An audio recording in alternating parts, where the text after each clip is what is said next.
Basically, if you're interested, I came up with a method of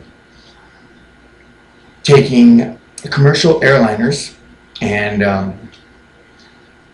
building a landing gear system that disperses the kinetic energy between the ground and the aircraft with absolutely no physical interaction. These are shocks built of rare earth magnets, and these rare earth magnets are using a magnetic field to disperse the shock between your plane and your ground.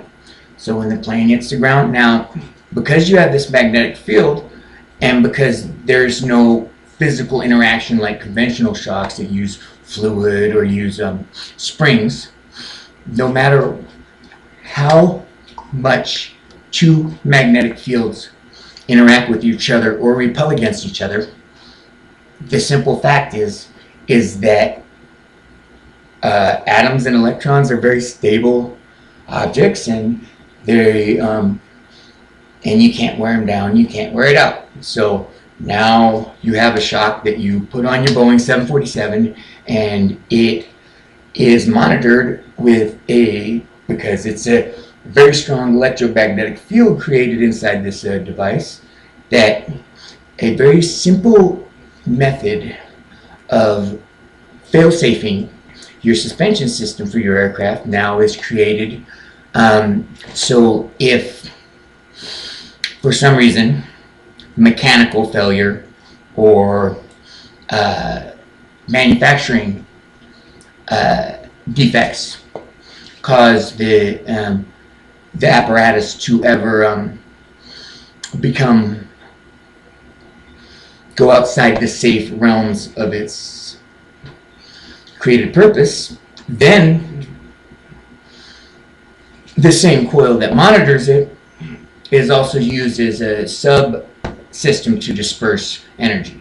So now you have these two magnets inside of a tube, and you have 1,000,000 pounds sitting on top of it, and you have no weight sitting on the bottom of it, and the aircraft now lands on.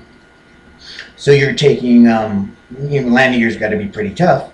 You're taking 1,000,000 pounds, and you're taking you're taking a 5-foot square round area, and you're dropping it on there.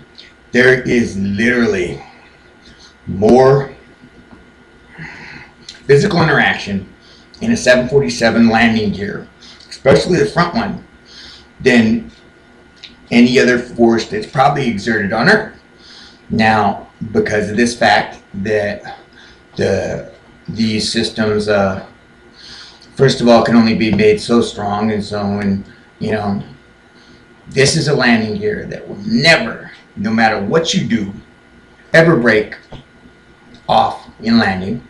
Will, as long as you land on your wheels, no matter how hard or at what angle you land at, are you going to ever damage your plane? Because the only thing that is being disrupted is the magnetic field that's created by these two magnets repelling against each other just got a lot larger. Well, this coil around the outside of that fucking that tube with these magnets in it, well, that's going to pick up these extra electrons through inductance, and through two capacitor banks on each side of this, through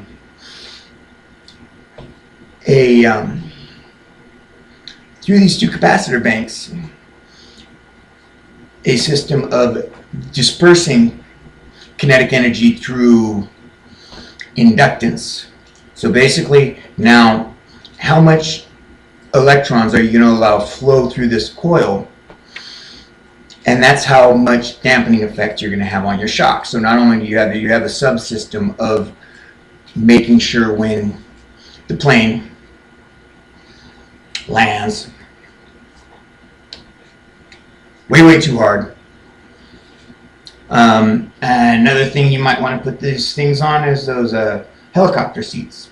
For and I'd be willing to bet a good safety run is you could make a seat for a helicopter, a pilot seat for a helicopter that would survive a crash from 1,000 feet.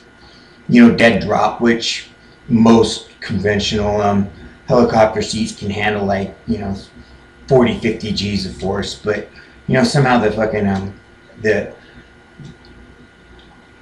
the pilot ends up in pieces or in half. So I'd say a pretty good test run for the Federal Airline Commission, it would be a simple use of a ballistics dummy and, I don't know, a Huey helicopter from 30,000 feet. And your ballistics dummy would now be fared out. So if you invest in this invention, and now you have created something that is so much safer, it will become not only standard but mandatory by law equipped on every commercial aircraft that exists. And until somebody comes up with a better way of, which I don't really think there is a better way, there might be a cheaper way, or they might come up with a different little twist for it, but no, you're never ever gonna take any physical interaction between two objects in motion, any physical mass that is in contact with each other creates and conducts kinetic energy. Magnetic fields, they, in a sense, they do, but they there is no physical interaction between, So fuck it. If you want to fucking now, this suspension system, every single aspect of this, this, it's not only just for planes, but that's the best thing I could think of just getting rich off of, is rare earth magnets are manufactured in about 100 places in the world. They're used in all the wind turbines. They are comprised of a powdered, every single aspect of this invention is already manufactured in one facility or another. So basically the only thing that you would have to put together is a design, a few molds. I know. It's Miranda. Design a few molds and put the manufacturing facility out there. So fuck it. If now I have mailed a certified copy of this to myself, and it's already been posted on YouTube. So if you I guess YouTube's a pretty goddamn good way of saying that I came up with the idea first, because you're not going to see this before, I guess, the rest of the world does, and the rest of the world's going to say, wow, dude, that guy's high. But